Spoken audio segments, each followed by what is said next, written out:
sabak mo ng microphone, simulan na natin sa inyo. Ma'am, words from the heart for the day.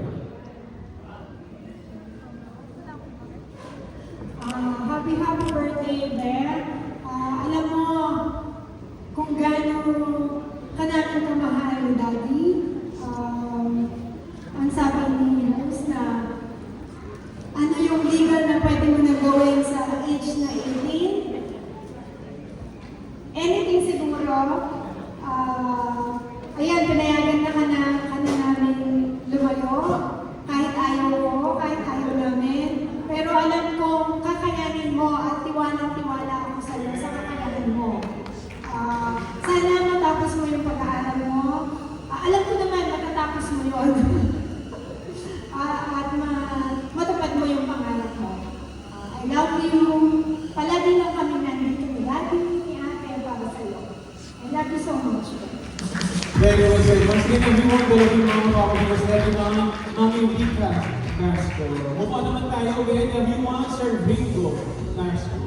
Hindi ko nila lahat ha, pero karamihan daw ng mga anak na babae, mas close daw sa tatay. So parang dito si Daddy, ang feeling ko, mas magiging mapuso sa pagbibigay ng message for his daughter. Sir, tignan po ninyo ang inyong bunso. Ano po mensahe niyo sa kanya ngayon? Happy birthday, Ben. Next level ka na. Next level. Kaya ingat lang ha. Sa pag-aaral mo. Tapos muna, sigurado. Sabi nga ni Mami, nandito na kami sa tabi mo. Basta tuwala lang kayo ha. Basta walang susuko. Okay? Happy birthday. Thank you very much. Everyone, once again, Sir Ringo, may hawak ko po yung follow-up question.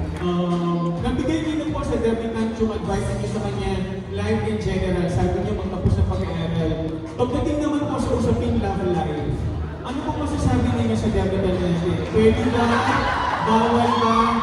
Anong take niyo doon pagdating sa love life ng debutant? Madam, sasama ko na rin ng microphone, simulan na natin with you. Pagdating sa love life, ayun na muna. Siguro feeling ko si Daddy mas mapuso pag nagbigay ng kanyang advice sa love life. Inahin na kita, ma. Advice po ninyo sa debutant natin in terms of love life. Sa love life, actually, syempre as a mom, di ba? Ayaw muna. Di ba? Concentrate muna sa pag-aaral. Darating din yan. Makakatating din siya doon. Pero syempre, nasa sa kanya yun. Sabi naman, nasa right age na siya. Alam ko naman, tiwala naman ako sa kanya. Pero syempre, pag-aaral mo na. Darating din yun, di ba? Narinig ko yung debutant na hindi lang once but twice sinabi ng nanay mo pag-aaral mo din. Okay, palakpakan for Mami, everyone. Dahil ito naman, pagdating sa love life. Sige, gusto ko pwede na Daddy, Mami from you. Sige, pwede o bawal? Pwede naman.